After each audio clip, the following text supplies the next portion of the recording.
Согласно статье 71 Закона Кыргызской Республики о Национальном банке, банках и банковской деятельности, Нацбанк в целях социальной защиты выдает жилищные суды, потребительские кредиты и приобретает недвижимость для своих служащих.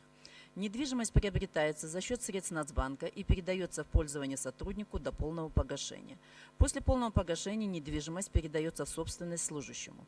Срок договора 15 лет по 2 или максимум 5% годовых.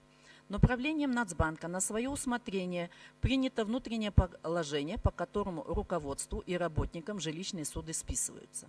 Такое списание идет в нарушение статьи 47 части 2 Закона о Нацбанке, банках и банковской деятельности, так как компетенция правления регламентируется законом, а не положением. Согласно законодательству, банковским служащим жилищную суду дать можно, но списывать категорически нельзя. Так как это не предусмотрено законом, значит списание решением правления является незаконным и имеет под собой личностный подход и коррупционную составляющую.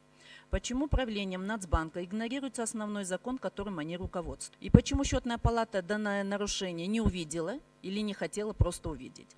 В связи с тем, что Нацбанк подотчетен в своей деятельности ЖК и президенту, обращаясь к представителю президента, взять на контроль этот вопрос, разобраться и проверить законность списания жилищных суд, принять меры по возврату незаконно списанных средств в бюджет государства и принять меры по прекращению практики списания жилищных суд правлением Нацбанка.